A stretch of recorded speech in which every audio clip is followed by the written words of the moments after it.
한번 사진을 한번 띄워주시겠어요? 이게 일본에 있는 킨츠키라는 예술 장르의 하나입니다. 이 킨츠키가 뭐냐면 도자기가 깨진 것을 다시 회복하는 그런 예술 작품입니다. 도자기가 깨졌을 때 그것을 그냥 다시 원상복구를 시키는 것이 아니라 이 깨진 부분을 금으로 메웁니다. 그래서 도자기를 복원합니다. 이렇게 해서 금으로 다시 붙인 도자기는 이전의 도자기보다 더 강한 값어치가 있게 되는 겁니다. 내려주셔도 됩니다. 이것이 보면서 참 우리의 인생 같지 않습니까? 우리의 인생이 마치 다 깨어져 버린 그런 인생 같을 때가 있습니다. 우리가 계속 망가지고 부서져서 우리 인생에 산산조각 날 때가 있습니다. 그런 경험하면 많은 분들이 이렇게 생각을 합니다. 이제 끝이다. 내가 과거로 돌아갈 수도 없고 이제 내 마음에 남은 상처는 회복할 수가 없다. 그런 마음으로 좌절합니다. 그런데 우리가 그때 기억해야 될 것은 바로 그때 기적이 일어난다는 겁니다. 하나님께서 다 깨어져 버린 우리를 하나로 다시 모아서 회복시키십니다. 그런데 우리를 회복시키실 때 단순히 이전의 모습으로 돌이키지 않습니다. 우리를 새로운 모습으로 바꾸는 겁니다. 우리가 과거에 아픔도 없고 상처도 없고 실패의 경험도 없는 그런 사람으로 바꾸는 게 아니라, 그 모습으로 되돌리는 게 아니라, 우리의 아픈 기억은 여전히 있는데 그 아픈 기억 위에 금보다 귀한 하나님의 은혜로 우리를 덮어주시면서 회복시키십니다. 우리 여전히 슬픈 기억 가지고 있습니다. 그렇지만 그 모든 슬픔을 하나님의 치유로 다 덮으시면서 우리를 만드시는 겁니다. 그리고 내 실패한 인생을 하나님의 능력으로 덮으셔서 하나님께서 우리가 더 하나님을 굳게 믿도록 더 강한 믿음으로 이끄시는 겁니다. 그래서 하나님은 우리가 실패한 다음, 우리가 어려움을 겪은 다음 우리를 더욱더 회복시켜 주시고 우리를 더욱 이전보다 강한 사람, 아름다운 사람, 하나님을 더욱더 사랑하고 다른 사람들을 사랑할 수 있는 사람으로 변화시켜 주시는 겁니다. 그렇게 해서 우리는 매일매일 더 변하게 됩니다. 여러분도 각자 다 상처가 있죠. 다 모든 사람은 사연이 있습니다. 사연 없는 사람은 존재하지 않습니다. 여러분 다 아프고 눈물이 나서 깨어져 버린 그런 이야기들이 다 있을 겁니다. 여러분, 그렇지만 그 이야기가 여러분의 인생의 전부가 되어서는 안 됩니다. 상처와 시련의 이야기는 하나님의 사랑으로 덮어주시는 이야기로 이어져야만 됩니다. 하나님의 능력을 경험해서 여러분이 더욱 단단한 믿음을 가지고 담대하게 살아가는 삶의 모습의 이야기로 이어져야만 됩니다. 그때 우리가 이 모든 시련이나 좌절이나 실패로 생긴 여러분의 인생의 크랙들, 그것들은 더욱더 여러분을 아름답게 만드는 도구로 변하게 될 겁니다. 사실은 이것은 듣기 좋은 이야기가 아닙니다. 단순히 그리고 우리만의 이야기도 아닙니다. 이것은 과거에 구약시대를 살았던 아브라함의 모습이기도 했습니다. 아브라함은 단순히 그냥 믿음의 사람, 모든 것을 잘 살았던 사람이 아니었습니다. 여러분도 잘 알다시피 하나님께서 부르시고 하나님께 순종해서 길을 떠난 다음부터 엄청나게 시련을 겪은 사람이었습니다. 많은 실패를 했습니다. 하나님께서 자식을 주신다, 이 말씀을 의심한 적도 많았습니다. 또 살기 위해서 무서우니까 아내를 누이라고 거짓말한 적도 있었습니다. 아브라함은 완벽한 인생을 살지 못했습니다. 그렇지만 아브라함에게 있었던 희망이 무엇이냐면, 아브라함이 실패할 때마다, 깨어질 때마다, 망가질 때마다 하나님께서 아브라함을 도와주셨습니다. 너 왜 그렇게 했냐고 비난하지 않고 아브라함을 다시 세워주셨습니다. 아브라함을 회복시켜 주셨고 결국 믿음을 강하게 하셨고 아브라함의 모습을 바꾸어 주셨습니다. 이렇게 해서 아브라함이 실패한 때마다 인생이 무너져 갔던 것이 아니라, 아브라함이 실패할 때마다 하나님은 아브라함을 조금씩 더 하나님이 원하시는 모습으로 바꿔가고 계셨던 겁니다. 실패를 사용해서 하나님을 따라 살게 하셨고, 실패를 사용해서 하나님의 은혜와 하나님의 사랑을 체험하게 하셨고 더 강한 믿음을 얻게 하셨던 겁니다. 그렇게 해서 아브라함의 모든 실패는 하향 곡선이 아니라 아브라함의 인생의 상향 곡선이었습니다.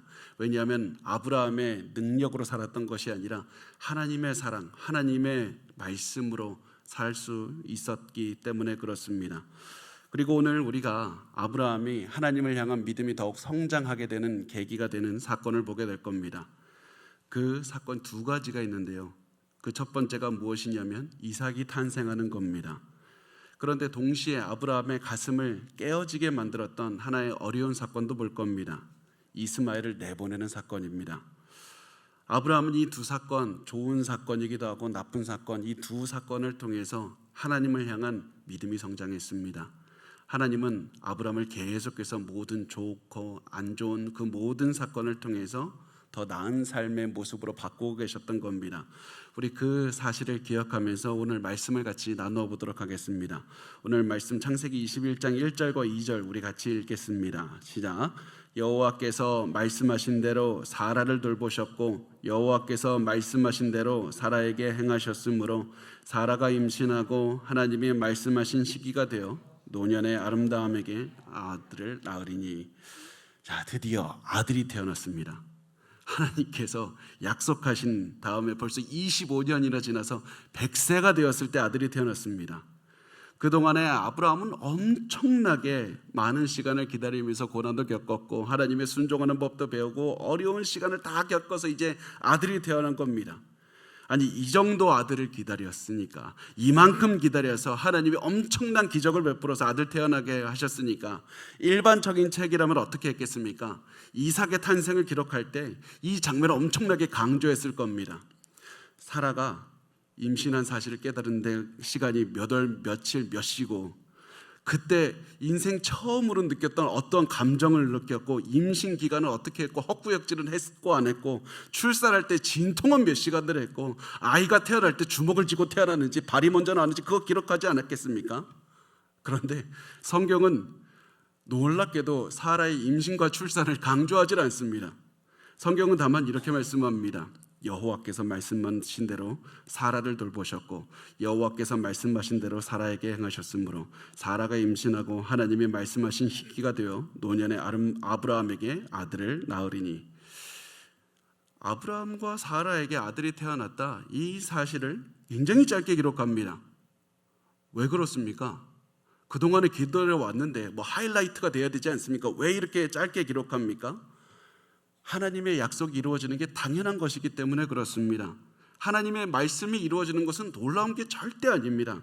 아무리 하나님께서 기적적인 것을 약속하셨어도 그 일은 당연히 이루어지는 겁니다. 하나님이 약속하셨기 때문에 그렇습니다. 그래서 오늘 성경도 이 말씀을 강조하고 있습니다. 창세기 21장 1절과 2절을 다시 한번 보면 이렇게 강조하는 부분이 있습니다. 여호와께서 말씀하신 대로 사라를 돌보셨다. 여기서는 방문하셨다는 의미고, 여호와께서 말씀하신 대로, 여호와의 말씀하신 시기가 되어 하나님께서 말씀하신 대로 다 이루어졌다, 이것을 강조하고 있는 겁니다. 그래서 성경에서 말씀하는 것은 하나님의 약속이 이루어지는 것이 대단한 일이 아니다, 특별한 일이 아니다. 하나님의 뜻은 하나님의 때에 당연하게 이루어지는 것이다. 그것을 말씀을 하고 있고, 이것을 기억한다면 우리가 알 수 있는 것, 야, 아브라함과 사라는 지금까지 왜 전전긍긍했을까? 하나님의 때에 하나님의 말씀이 이루어지는 게 당연한데 아브라함과 사라는 하나님의 뜻이 왜 안 이루어지고 있나 두려워하고 내 방식대로 이루어져야 되는데 그런 마음으로 살았던 그런 모습들을 우리가 생각하면서, 아, 하나님의 뜻이 이루어지기를 기다리면 되는 거구나, 하나님을 믿고 기다리면 된다는 생각을 할 수가 있습니다. 하나님의 뜻은 당연하게 이루어지는 겁니다. 그래서 우리도 이 모습을 보면서, 이 하나님의 말씀을 보면서 우리 조급할 필요가 없습니다. 우리가 하나님께서 약속하신 것이 있다면 이루어지리라 믿고 기다리면 되는 겁니다. 당연히 이루어질 것이기 때문에 그렇습니다. 하나님께서 우리에게 무슨 약속을 하십니까? 많은 약속들 가운데 내가 고난 가운데 너희를 고아와 같이 버려두지 아니하리라. 큰 고통이 있더라도 성령의 능력으로 이길 수 있는 능력을 주시는 겁니다. 또 예수님께서는 반드시 재림하십니다. 우리에게 있는 그 약속을 믿고 절대로 흔들리지 마셔야 됩니다. 우리가 그 말씀을 믿고 매일매일 하루하루 살면 우리는 기적을 체험할 때도 있을 것이고, 기적이 아니라 할지라도 놀라운 체험들을 매일매일 하면서 살아갈 겁니다. 그리고 그런 경험을 할 때마다 여러분, 이 한마디 말씀을 꼭 하시기 바랍니다. 당연히 이루어질 줄 알았습니다. 하나님의 약속은 반드시 이루어집니다. 여러분의 삶은 기적으로 놀라운 인생이 아니라 하나님의 기적으로 매일매일 가득 찬 당연한 인생인 겁니다. 그래서 그런 마음으로 매일매일 살면 하나님께서 우리를 때로는 슬픈 경험, 아픈 경험을 다 사용하셔서 우리를 더 아름다운 모습으로 만드실 것이고 더 강하게 만드실 것이고 우리의 심지를 더욱더 굳게 만드실 겁니다. 그 하나님을 믿고 하나님의 말씀은 당연히 이루어진다. 그 마음으로 사셔야만 됩니다. 이렇게 해서 아브라함의 집에 아들이 이제 태어났는데 아브라함의 집에 아들이 태어나자 하나님의 뜻이 이루어지자 어떠한 일이 일어났냐면 이렇게 일어납니다. 3절과 4절 말씀을 보면 아브라함이 그에게 태어난 아들 곧 사라가 자기에게 낳은 아들을 이름하여 이삭이라 하였고 그 아들 이삭이 난 지 8일 만에 그가 하나님이 명령하신 대로 할례를 행하였더라. 자, 그래서 이 하나님께서 아브라함에게 주신 대로 그 아들 이름 이삭이라고 지었는데 이삭은 의미가 웃음이라는 의미입니다. 그래서 하나님께서 아들이 이삭이 태어나게 하셨을 때 이 가정 아브라함과 사라도 웃었습니다. 그래서 자식이 없어서 근심하던 가정에 웃음을 주신 겁니다. 이게 하나님이 일하시는 방식입니다. 너무나도 당연하게 느껴질 때가 있지만 여러분 너무나도 당연하게 잊고 사는 것, 하나님은 우리에게 웃음을 주시는 분입니다. 하나님은 우리에게 웃음을 주셔서 우리가 웃게 하시고 또 우리가 웃는 모습을 보면서 굉장히 즐거워하시는 하나님 아버지가 되십니다. 여러분 하나님과 동행하면 웃을 일이 반드시 생깁니다. 그렇다고 제가 하는 말에 오해하지 마십시오. 항상 우리가 하나님을 믿으면 좋은 일만 일어난다는 것은 절대 아닙니다. 때로는 고난이 있습니다. 안 좋은 일이 생길 수 있습니다. 그렇지만 하나님은 그 고난을 통해서도 그 기쁨을 체험하게 하실 것이고 고난이 지나서도 우리의 모든 상처를 싸매시면서 우리가 이전의 모습보다 더 아름다운 모습으로 계속해서 더 아름다운 도자기로 더 값어치가 있는 인생을 살게 하실 겁니다. 그래서 여러분 근심하고 불안하게 하는 것은 하나님의 뜻이 아닙니다. 언제나 하신 하나님이 주시는 복을 체험하고 웃으면서 기쁘시게 사시길 바랍니다. 자, 그 다음에 이제 성경은 이제 다시 한번 너무나도 놀랍게 아브라함의 나이를 또 기록합니다. 5절에서 7절까지의 말씀인데 이렇게 말씀을 합니다. 아브라함이 그의 아들 이삭이 그에게 태어날 때 100세라 사라가 이르되 하나님이 나를 웃게 하시니 듣는 자가 다 나와 함께 웃으리로다. 또 이르되 사라가 자식들을 젖먹이겠다고 누가 아브라함에게 말하였으리요마는 아브라함의 노경에 내가 아들을 낳았도다 하니라. 아브라함이 100세가 되었을 때 드디어 약속의 아들이 태어난 겁니다. 모세가 이 창세기를 기록한 모세가 왜 아브라함의 나이 우리 다 알고 있는데 또다시 기록합니까? 그 이야기는 아브라함이 100세 나이가 절대로 아이를 가질 수 없는 나이라는 사실을 강조하기 위해서고 아브라함이 25년이나 이 긴 세월을 기다렸다는 사실을 강조하기 위해서 그런 겁니다. 그렇다면 아브라함을 왜 하나님은 25년이나 기다리게 하셨습니까? 가장 중요한 건 하나님은 이 시간이 가장 하나님이 보시기에 완벽한 시간이었기 때문에 그렇습니다. 하나님이 보시기에 하나님의 뜻을 이행하는데 가장 완벽한 시간이었기 때문에 아브라함과 함께 하시다가 하나님은 아브라함이 100세가 되었을 때 아들을 주신 겁니다. 또 100세 때 주신 이유는 인간적인 방법으로는 아이를 낳을 수 없는 나이였기 때문에 그렇습니다. 하나님의 능력으로만 낳는다는 것이 확실한 나이였기 때문에 그렇습니다. 그래서 성경은 이 말씀을 보면서 아브라함이 100세 때 아들을 낳았다는 사실을 보여주면서 우리에게 말씀합니다. 하나님의 뜻은 하나님의 때에 반드시 이루어지게 되어 있다. 그리고 그때가 언제이냐? 너가 너의 능력을 포기하는 때다. 너가 볼 때 하나님 그래도 하나님이 도와주셨지만 나도 하지 않았습니까? 하나님 도와주셨지만 나도 열심히 버텼고 나도 열심히 우리 집안을 위해서 일했고 우리 자녀와 우리 부모를 위해서 나 헌신했습니다. 하나님도 했지만 나도 했습니다. 그 얘기 못하게 하려는 겁니다. 하나님만이 하셨습니다. 내 삶을 살아낼 수 있었던 이유는 하나님의 능력으로만 살았습니다. 그래서 하나님의 때에 하나님의 기적을 이루는 때가 언제입니까? 내가 하나님 아무것도 할 수 없습니다. 내가 오늘 숨 쉬는 것도 하나님의 도움으로 할 수 있는 겁니다. 하나님 나를 오늘까지 살게 해주셔서 감사하고 이 고난 속에서도 살게 해주실 줄 믿고 앞으로도 하나님 더 아름다운 모습으로 변화시켜 주실 줄 믿습니다. 이때가 바로 하나님의 때이고 이때가 바로 하나님의 기적을 체험하는 때입니다. 여러분, 그래서 하나님의 능력을 체험하는 때를 체험하고 싶다면 포기하십시오. 나의 능력으로 할 수 있다는 모든 노력을 포기하십시오. 그러면 하나님이 이루시는 기적을 체험하게 될 겁니다. 그리고 이런 100세에 아들을 주시는 기적을 체험한 아브라함은 하나님에 대한 믿음이 더욱더 깊어지게 되었습니다. 약속을 이루신 하나님, 내 모든 이 과거에 가지고 있었던 의심과 내 모든 인생의 부족함에도 불구하고 나에게 약속을 이루어 주시는 신실하신 하나님을 믿고 더욱더 하나님을 의지하게 되었습니다. 자, 그러면서 아브라함이 조금씩 변해가는 것을 우리가 볼 겁니다. 우선 우리가 이 이삭이 태어날 때 아브라함이 웃었던 그 사건을 기억하게 되는데, 조금 시간이 지나서 아브라함과 사라가 또다시 웃을 수 있는 시간이 찾아오게 됩니다. 그때가 언제냐면 이삭이 젖을 떼는 날이었습니다. 21장 8절에서 10절은 말씀을 합니다. 아이가 자라매 젖을 떼고 이삭이 젖을 떼는 날에 아브라함이 큰 잔치를 베풀었더라. 사라가 본즉 아브라함의 아들 예굽 여인 하갈의 아들이 이삭을 놀리는지라. 그가 아브라함에게 이르되 이 여종과 그 아들을 내쫓으라. 이 종의 아들은 내 아들 이삭과 함께 기업을 얻지 못하리라 하므로 아브라함이 그의 아들로 말미암아 그 일이 매우 근심이 되었더니. 이스라엘 사람들은 보통 아이 나이가 3살 정도, 2-3살 정도 되었을 때 젖을 뗍니다. 그리고 젖을 떼는 날에 큰 잔치를 벌였습니다. 왜냐하면 젖을 뗀다는 것은 아기가 이제 유아기를 살아남았을 뿐만 아니라 이제 어린이 시기로 넘어간다는 그런 의미도 되기 때문에 인생의 다음 단계로 넘어가는 그런 의미가 있기 때문에 사람들은 다 이날 모여서 다 잔치를 벌이면서 축하를 했던 겁니다.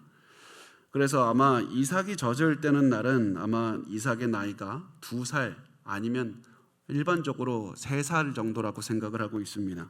그리고 이때 아브라함이 잔치를 벌였고 그 당시 이스마엘의 나이는 16, 17세 정도 되었다고 보면 됩니다. 그런데 굉장히 중요한 사건이 벌어집니다. 이삭이 젖대는 것을 기념하기 위해서 잔치를 벌였는데 이때 이스마엘이 이삭을 놀렸다고 합니다. 도대체 놀린 게 뭡니까? 그냥 말로 그냥 우스갯소리를 한 겁니까?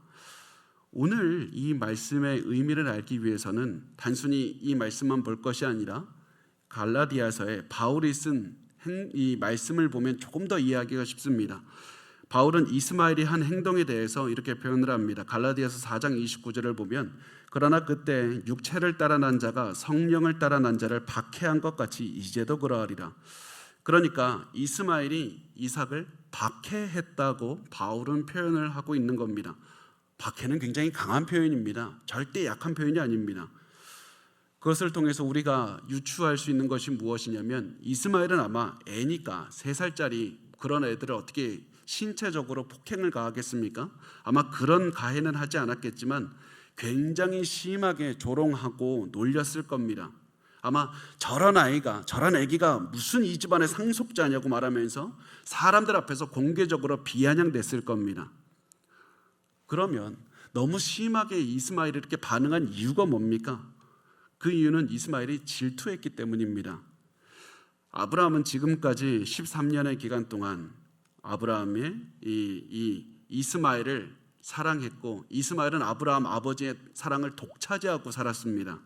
아브라함 집안에서 이스마엘의 위치는 아브라함 아버지의 상속자의 위치였고 그 당시 우리가 아브라함의 재산이 굉장히 많았다는 것을 기억하면 굉장히 부잣집 아들로서 그 모든 사랑을 다 받았던 겁니다. 그래서 우리가 이스마엘의 인생을 보면서 이렇게 한마디로 요약할 수 있습니다. 응석바지. 이 이스마엘은 응석바지로 자랐을 겁니다. 아브라함은 이스마엘을 계속해서 애지중지 키웠을 것이고 또 이스마엘을 통해서 행복감과 만족감을 체험했을 겁니다.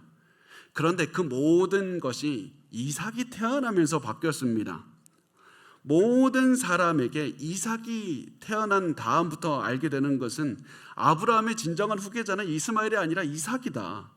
이스마엘은 여종의 아들이기 때문에 아무리 이스마엘이 나이가 많아도 장자권은 본처의 아들 사라의 아들인 이삭에게 있는 겁니다.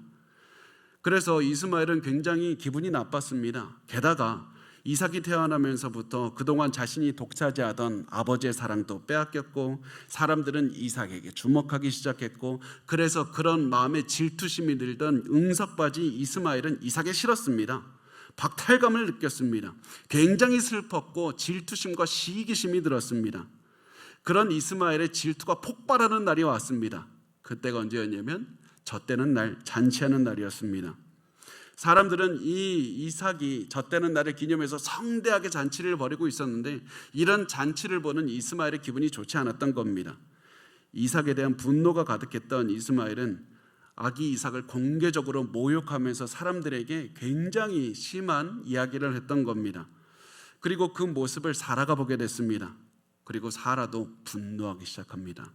왜냐하면 우리가 기억하면 하갈이 임신했을 때 사라에게 굉장히 사라를 무시한 적이 있기 때문에 그렇습니다. 사라는 거기에 대한 상처가 있는 겁니다. 그리고 내가 예전에 당한 그 수모를 우리 아들이 당하고 있다는 생각이 드니까 사라는 도저히 참을 수가 없었습니다. 게다가 또 한 가지 사라가 두려워했던 것이 있는데, 염려했던 것은 이스마엘 가만히 두면 이 아브라함을 꼬여서 이삭에게 넘어갈 유산까지 노릴 수도 있다는 생각이 들었을 겁니다. 그리고 지금 이스마엘이 이삭의 몸에 손대지 않았지만 조금만 시간이 지나면, 아이가 조금만 더 성장하면 저희 아이가 언제 이삭에게 폭력적으로 대할지 모르겠다, 이런 두려움도 있었을 겁니다. 그래서 사라는 남편 아브라함에게 찾아가서 하갈과 이스마엘 쫓아냅시다. 그래서 유산을 언제든지 얻을 수 있는 권리 그거 자체가 없다는 거 천명합시다. 그래서 유산을 얻을 수 있는 권리를 박탈하자고 이렇게 얘기를 한 겁니다. 어차피 하나님은 이삭에게 이삭을 선택하지 않으셨습니까? 이스마엘 빨리 내보내자고. 이 둘은 한 지붕 아래에선 살 수가 없다고 얘기를 했습니다. 그리고 아브라함이 듣기에 사라의 말이 맞았습니다. 하나님께서 선택한 아이는 이삭이지 이스마엘이 아닙니다. 그런데 이스마엘을 내보내는 생각만 해도 아브라함의 가슴은 찢어지는 것만 같았습니다. 왜냐하면 아브라함은 이스마엘을 사랑했기 때문에 그렇습니다. 저 아이도 자신의 자식이었습니다. 이삭이 태어나기 전까지만 해도 아브라함은 이스마엘에게 모든 사랑과 정성을 쏟아부었습니다. 이 아이가 내 인생이 전부라고 생각을 했습니다. 그런데 이 아이를 쫓아내야 된다고 생각을 하니까 너무 가슴이 아파서 이러지도 저러지도 못하고 있었습니다. 그런데 이때 하나님께서 아브라함에게 나타나셔서 한 가지 말씀을 해주십니다. 12절부터 16절까지의 말씀입니다. 같이 읽겠습니다. 시작. 하나님이 아브라함에게 이르시되 내 아이나 내 여종으로 말미암아 근심하지 말고 사라가 내게 이른 말을 다 들으라. 이삭에게서 나는 자라야 내 씨라 부를 것임이니라. 그러나 여종의 아들도 내 씨니 내가 그로 한 민족을 이루게 하리라 하신지라. 아브라함이 아침에 일찍이 일어나 떡과 물 한 가죽 부대를 가져다가 하갈의 어깨에 메어주고 그 아이를 데리고 가게 하니, 하갈이 나가서 브엘세바 광야에서 방황하더니 가죽 부대에 물이 떨어진지라. 그 자식을 관목 덤불 아래에 두고 이르되 아이가 죽는 것을 참아보지 못하겠다 하고 화살 한바탕 거리 떨어져 마주 앉아 바라보며 소리내어 우니. 아멘. 하나님께서 아브라함에게 말씀하십니다. 너가 아내의 말을 다 들어야 된다. 이거 보면서 많이 하나님 앞에 회개하고 아내의 말을 들어야 되는 거구나 그렇게 했는데, 하나님께서 사라의 말을 다 들어라. 하나님께서 하갈과 이스마엘 다 돌보실 것이다. 너 하나님께서 돌보심을 믿고 두 사람을 내보내라고 말씀을 합니다. 그리고 놀라운 것은 아브라함의 반응입니다. 바로 다음날 아침 아브라함은 먹을 것을 조금 주고 물 한 부대를 들려주고는 하갈과 이스마엘을 집 밖으로 내보냈습니다. 물 한 부대가 어느 정도냐면 한 12리터 정도가 됩니다. 조금밖에 되지 않습니다. 두 사람이 먹으면 이게 금방 다는 겁니다. 이거 보면서 우리가 이렇게 생각할 수 있지 않습니까? 너무 야박한 건 아닌가? 아브라함 어떻게 아버지가 돼서 저렇게 할 수가 있나? 우리가 지난 시간에 나눈 것을 기억하면 아브라함은 얼굴도 모르는 나그네를 위해서는 모든 것을 다 송아지도 잡고 빵도 굽고 잔치도 벌이는 그런 사람이었습니다. 그런데 어떻게 자신의 그 첩이지만 첩과 아들을 위해서는 조금의 여비도 주지 않고 물 좀 주고 먹을 것 좀 줘서 내보낼 수가 있습니까? 이렇게 악한 사람입니까? 아브라함 어떻게 사람이 이 정도밖에 안 됩니까? 그런데 사실 아브라함이 이렇게 행동했던 데에는 한 가지 이유가 있었기 때문입니다. 그게 뭐냐면 아브라함은 하나님을 믿었습니다. 그리고 아브라함은 자기 아들 이스마엘을 사랑했습니다. 아브라함은 이스마엘이 하나님만 믿고 성장하기를 바랐습니다. 하나님께서 아브라함에게 이스마엘 돌볼 것이라고 말씀하셨기 때문에 아브라함은 하갈과 이스마엘이 하나님의 도우심을 체험하기를 원했고, 그래서 최소한의 음식만 주었던 겁니다. 이렇게 해서 아브라함은 이스마엘에게 먹을 것을 주지는 않았지만 자신이 줄 수 있는 최고의 선물인 하나님만 의지하는 법, 하나님만 의지하는 인생을 주기를 원했습니다. 너 아버지도 중요한 게 아니다. 너 다른 누구도 의지하지 말라. 하나님만 의지하고 살아야 된다. 그 한 가지만 주고 싶었던 겁니다. 왜 그것을 주고 싶었습니까? 지금까지 자신의 인생을 이끌고 왔던 것이 바로 하나님의 말씀 하나였기 때문에 그렇습니다. 내가 실패했을 때 하나님 나를 버리지 않고 나와 함께 하셨고, 내가 먹을 것이 없을 때 나에게 계속해서 먹을 것을 주셨던 분이 하나님이시다. 너는 하나님만 의지하며 살라. 하나님만 바라보면서 하나님께 기도하고 하나님의 음성 듣고 살아야 된다. 이렇게 얘기를 했던 겁니다. 아브라함은 가족에게 아무에게도 이런 말은 하지 않았습니다. 그렇지만 아무것도 주지 않고 내보내는 아브라함 아버지의 마음이 바로 이것이었습니다. 그래서 아브라함은 이 시간을 통해서 아들이 깨어짐을 체험하고 깨어졌을 때 하나님께서 덧붙여 주시고 더 아름답게 만드신 그 경험을 주려고 했습니다. 그리고 아브라함도 이 시간을 통해서 너무나도 슬펐습니다. 가슴이 메어졌습니다. 아들을 내보낸다는 것이 결코 쉽지 않았습니다. 아브라함에게도 그 깨어지는, 도자기가 깨어지는 시간이었습니다. 그런데 이 시간을 통해서 하나님을 믿는 믿음으로 실천했던 아브라함의 마음, 깨어졌던 마음 하나님이 만져주셨습니다. 아브라함의 믿음을 성장시켜 주셨습니다. 그리고 이렇게 하나님을 믿고 행동하는 이 삶을 통해서 결국 하나님께서는 조금씩 아브라함의 믿음을 성장시키다가 결국에서 우리가 나중에 나누게 될 이삭을 하나님께 바치는 그런 믿음의 자리까지 나아가게 되는 겁니다.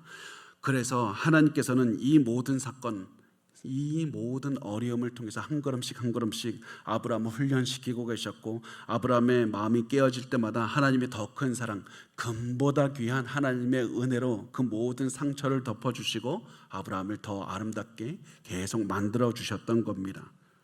그게 하나님의 은혜입니다. 그게 우리의 삶에서 드러나는 하나님의 은혜입니다. 이렇게 해서 하갈이 아브라함의 집에서 나오게 되는데요, 하갈은 사실 갈 데가 없었습니다. 예전에 우리가 나눴을 때 이 하갈이 사라의 박해를 받아서 결국 집에서 한번 도망간 적이 있었습니다. 이스마엘을 임신했을 때였는데, 그때 도망 나왔을 때는 자기의 고향인 애굽으로 그렇게 떠났습니다. 그런데 이제는 애굽으로 가려고 하지 않습니다. 사막을 방황할 뿐입니다. 그러다가 브엘세바로 갔습니다. 왜 애굽으로 안 갔습니까? 더 이상 갈 데가 없었기 때문에 그렇습니다. 우리는 자세하게 무슨 일이 일어나는지는 모르지만 아마 이스마엘이 성장하는 10수년 동안 상황이 변했을 겁니다. 이제 애굽에는 자신을 받아줄 사람이 아무도 없었던 겁니다. 그래서 하갈은 계속해서 방황하고 갈 곳이 없어서 계속 돌아다녔는데, 아무리 돌아다녀도 갈 곳은 없었고 받아주는 사람도 없었습니다. 게다가 이제 아브라함이 준 물마저 떨어졌을 때 하갈은 더 이상 살 길이 막막했습니다. 나 이제 어떻게 살아야 되나, 그런 상황인데 같이 나온 아들 이스마엘마저 목숨이 위태로운 상황에 놓여 있게 되었습니다. 그래서 하갈은 내 아들이 죽는 모습을 내가 어떻게 볼 수가 있겠느냐, 그런 아픈 가슴이 미어져서 이스마엘은 근처에 있던 작은 나무 구덩 아래 쉬게 한 다음에 자신은 아이가 울음소리를 들을 수 없는 곳으로 떨어져서 꺼이꺼이 울었습니다. 이때 울었던 것은 슬퍼서 울기도 했지만 원망의 울음이었고 절규였고 절망이었고 너무나도 가슴이 아파서 아무런 말도 할 수 없어서 어쩔 수 없이 내는 울음소리였습니다. 그런데 우리가 이 장면을 볼 때 한 가지 좀 이해하기가 어려운 게 있습니다. 성경은 하갈이 아이를 관목 덤불 아래에 두었고 아이가 죽는 것을 참아 보지 못하겠다고 하면서 울었다고 말씀합니다. 이 말씀 보면 이스마엘이 굉장히 무슨 어린애 같지 않습니까? 유치원생 같지 않습니까? 그런데 이 당시 이스마엘은 우리가 아까 앞에서도 나눴듯이 10대 후반의 아이입니다. 굉장히 성장한 아이였습니다. 어떻게 10대의 아들을 어머니가 떨기나무 아래에 누일 수 있겠습니까? 어떻게 사실 10대 아이 남자아이라면 어머니보다 더 육체적으로 강할 수 있는데 어떻게 어머니가 더 육체적으로 강할 수가 있습니까? 이 모습을 통해서 우리가 무엇을 알 수 있습니까? 응석바지라는 것을 알 수 있습니다. 성경은 응석바지로 이스마엘이 평생 자랐던 것을 보여주고 있고 아브라함의 풍성한 장막 아래에서 자기가 원하는 것은 무엇이든지 얻으면서 자란 이 이스마엘이 조금의 어려움만 겪어도 크게 지치고 힘들고 무너지는 것을 보여주고 있는 겁니다. 덩치만 컸지 마음은 어린아이였던 어떤 이 아이를 데리고 노예였던 하갈, 이 아무것도 없던, 그래서 오히려 아이보다 더 강한 정신력을 가진 어머니 하갈이 계속해서 나아가는 그런 모습을 보여주고 있습니다. 그래서 하갈은 다 이런 상황에서 아이를 위해서 정신은 차리고 있었지만 가슴은 깨어져 버린 그런 상황이었습니다. 그런데 이때 하나님께서는 다 깨어져 버린 도자기와 같은 하갈의 마음을 버리질 않으셨습니다. 17절부터 19절은 말씀을 합니다. 하나님이 그 어린아이의 소리를 들으셨으므로 하나님의 사자가 하늘에서부터 하갈을 불러 이르시되 하갈아 무슨 일이냐 두려워하지 말라. 하나님이 저기 있는 아이의 소리를 들으셨나니 일어나 아이를 일으켜 내 손으로 붙들라. 그가 큰 민족을 이루게 하리라 하시니라. 하나님이 하갈의 눈을 밝히셨으므로 샘물을 보고 가서 가죽 부대에 물을 채워다가 그 아이에게 마시게 하였더라. 하나님께서는 이스마엘의 목소리를 들으셨습니다. 그리고 하갈과 이스마엘을 구원해 주셨습니다. 하갈이 바로 옆에 있었던 우물을 보지 못하고 있었을 때 하나님께서 이 하갈의 눈을 떠서 우물을 보게 하신 겁니다. 그리고서는 이스마엘이 미래의 큰 민족이 될 것이라고 약속을 하셨고 당장 살아갈 수 있도록 물까지 주셨습니다. 이렇게 해서 하나님께서는 아브라함에게 하신 약속을, 말씀을 또다시 지키면서 이루어 주셨습니다. 그래서 나중에 이스마엘의 민족 후손들이 많은 사람이 될 수 있었던 것은 이스마엘의 생존력이 있어서, 대단해서, 능력이 있어서가 아니라 바로 하나님의 자비 때문이라는 것, 하나님이 돌봐주셔서 그렇다는 것, 우리의 삶의 어떠한 복도 내가 노력해서 얻을 수 있었던 것이 아니라 하나님의 은혜라는 것을 계속해서 알려주고 있는 겁니다. 그러면서 20절과 21절은 말씀을 합니다. 하나님이 그 아이와 함께 계심에 그가 장성하여 광야에서 거주하며 활 쏘는 자가 되었더니 그가 바란 광야에 거주할 때 그의 어머니가 그를 위하여 애굽 땅에서 아내를 얻어 주었더라. 이후로 하갈이 살았던 인생을 우리가 볼 수 있습니다. 하갈은 아들을 키우기 위해서 희생하는 삶을 살았습니다. 또 아들을 위해서 애굽에서 출생한 여자를 아내로 선택해서 얻어줄 정도로 어머니는 많은 영향력을 키우게 아들에게 미치면서 살아갔습니다.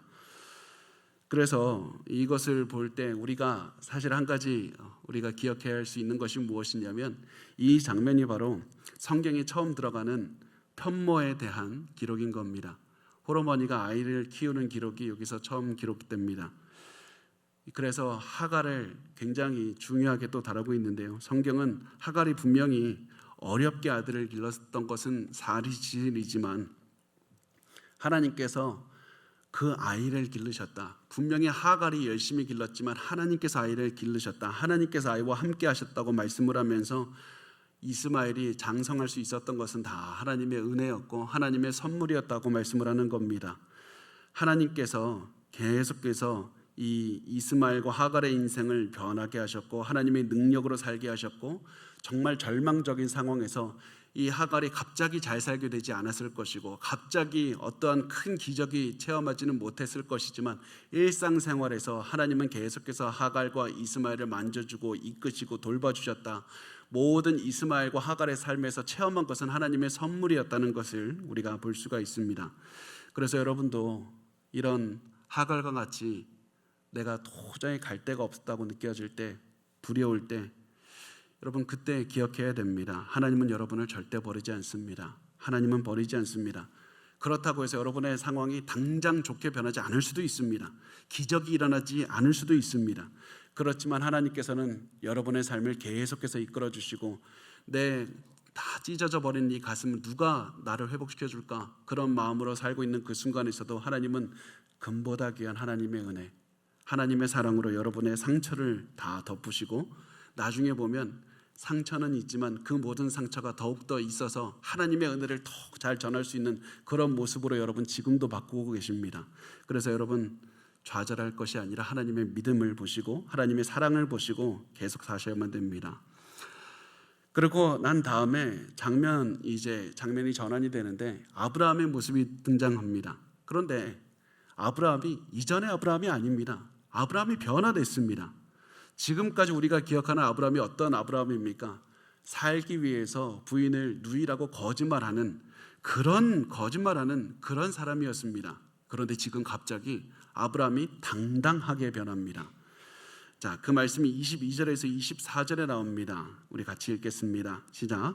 그때 아비멜렉과 그 군대 장관 비골이 아브라함에게 말하여 이르되 내가 무슨 일을 하든지 하나님이 너와 함께 계시도다. 그런즉 너는 너와 내 아들과 내 손자에게 거짓되이 행하지 아니하기를 이제 여기서 하나님을 가리켜 내게 맹세하라.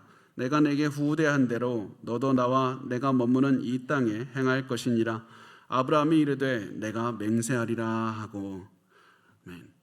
어느 날 아비멜렉이 와서 아브라함과 평화조약을 맺자고 합니다. 너 이제 거짓되게 나를 대하지 마라. 너 과거에 거짓되게 대한 적이 있지 않느냐. 너 그렇게 대하지 말고 우리 평화를 맺자. 우리 조약을 맺자. 동맹을 체결하자. 이렇게 얘기를 합니다.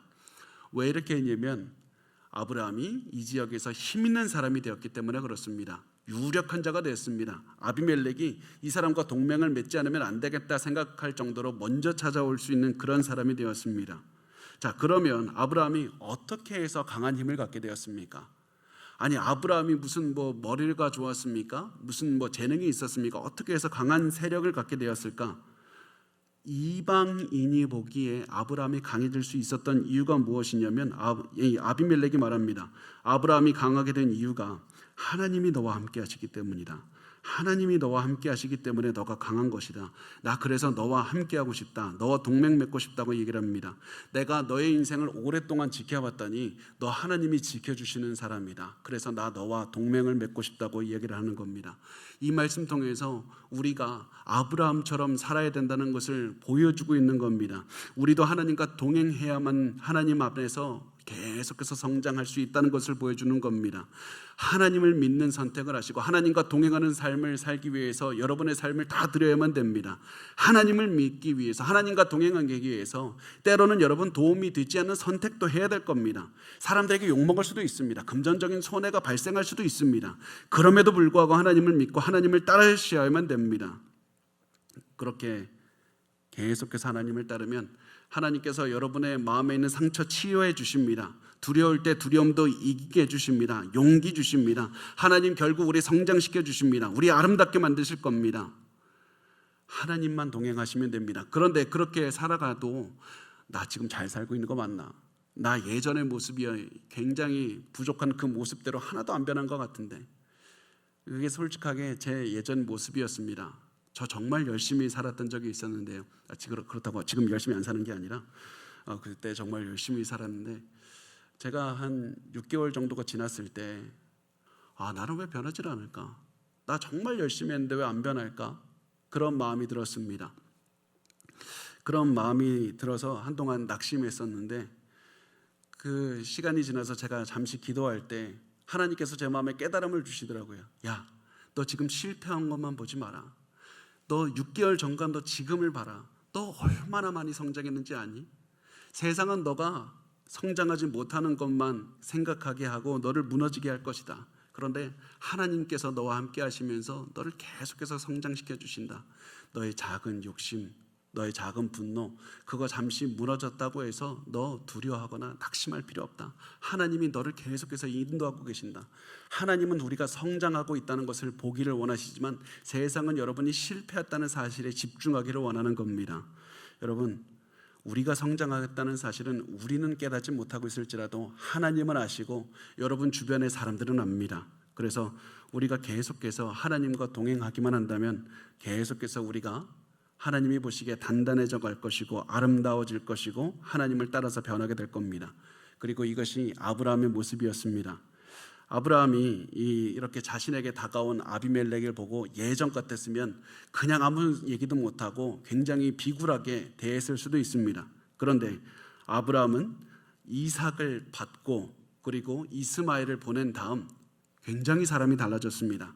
당당해졌고 용기가 있었고 자신감이 생기는 모습으로 바뀝니다. 25절부터 31절까지 말씀에 이렇게 써 있습니다. 아비멜렉의 종들이 아브라함의 우물을 빼앗은 일에 관하여 아브라함이 아비멜렉을 책망하매 아비멜렉이 이르되 누가 그리하였는지 내가 알지 못하노라. 너도 내게 알리지 아니하였고 나도 듣지 못하였더니 오늘에야 들었노라. 아브라함이 양과 소를 가져다가 아비멜렉에게 주고 두 사람이 서로 언약을 세우니라. 아브라함이 7 암양 새끼를 따로 놓으니 아비멜렉이 아브라함에게 이르되 이 7 암양 새끼를 따로 놓으면 어찌미냐. 아브라함이 이르되 너는 내 손에서 이 암양 새끼 7을 받아 내가 이 우물판 증거를 삼으라 하고 두 사람이 거기서 서로 맹세하였으므로 그곳을 부엘세바라 이름하였더라. 자, 아브라함이 조약을 체결한 다음에 한 가지 이제 문제를 제기하는데 이 당신과 나 사이에 분쟁이 있었다. 부엘세바 지역에는 굉장히 건조한 겁니다. 그래서 물을 찾기가 어려운 곳이었기 때문에 물이 소중한 곳이었습니다. 그래서 가축을 먹이는 자들 사이에서 우물의 소유권, 우물의 사용권 이런 거 두고 많은 다툼이 있었는데 아비멜렉의 종들이 아브라함으로부터 우물을 빼앗아 간 적이 있었다는 겁니다. 그리고 아브라함은 그 사실을 지적하면서 우물 돌려달라 이렇게 얘기를 합니다. 그리고 아비멜렉은 그 문제를 즉시 해결을 해주었고요. 그리고 아브라함은 그 우물을 내가 샀다. 내가 그 우물을 샀다는 증거로 아비멜렉에게 암양 새끼 7을 주었습니다. 이게 왜 기록을 하고 있냐면 바로 하나님께서 또 다시 약속을 조금씩 이루어가고 계신다는 것을 또 보여주는 겁니다. 너에게 당장에 이 가나안 땅 다 주진 않았지만 하나님께서 이 우물도 주셨고 너에게 살 수 있도록 하셨고 하나님의 말씀을 또 다시 이루어가고 계신다. 너의 노력이 아니라 하나님의 말씀이 너의 인생을 이끄신다는 것을 계속해서 알려주시는 겁니다. 그러면서 32절부터 34절에 이렇게 말씀합니다. 마지막이니까 우리 같이 읽을까요? 시작. 그들이 부엘세바에서 언약을 세우매 아비멜렉과 그 군대 장관 비골은 떠나 블레셋 사람의 땅으로 돌아갔고 아브라함은 부엘세바에 에셀나무를 심고 거기서 영원하신 하나님 여호와의 이름을 불렀으며 그가 블레셋 사람의 땅에서 여러 날을 지냈더라. 아멘.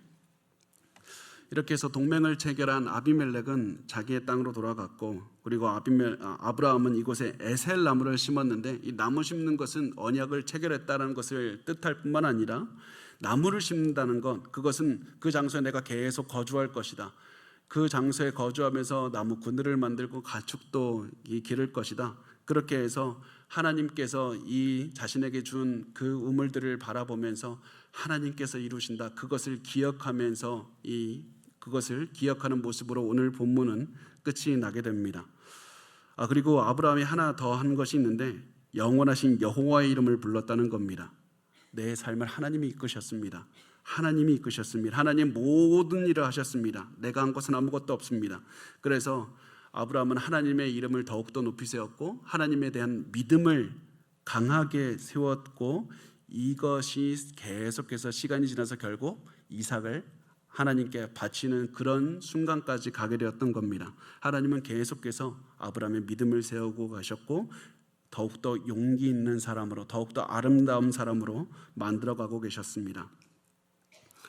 우리가 오늘 말씀 정리하면서 우리 한번 아브라함의 인생, 사라의 인생 한번 생각해 보셨으면 좋겠습니다. 하갈의 인생, 이스마엘, 이삭 그 누구도 완벽한 인생 산 사람 없습니다. 그 누구도 다 기쁜 인생만 산 사람 아무도 없습니다.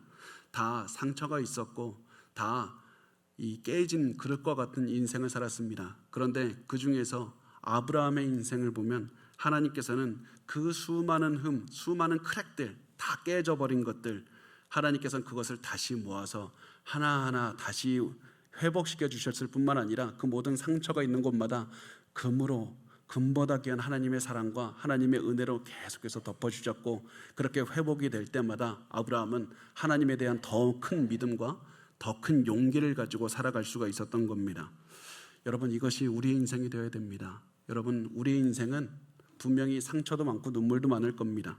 그렇지만 우리가 상처와 고통이 많다고 해서 실패한 인생은 절대 아닙니다. 상처와 고통이 많을수록, 크랙이 많이 갈수록 하나님의 더 많은 금으로, 더 많은 은혜와 사랑으로 더 덮인 그런 더 많은 은혜를 체험한 인생입니다. 그래서 여러분, 그 마음을 가지고 오늘도 사시기 바랍니다. 그 마음을 가지고 담대하게 살아가시고 하나님의 그 받은 사랑을 나누어주면서 언제든지 하나님의 능력이, 하나님의 말씀을 내 인생을 이끄십니다. 그 고백을 하시면서 우리 한 걸음씩 한 걸음씩 걸어가셨으면 좋겠습니다. 하나님이 여러분과 함께 하십니다.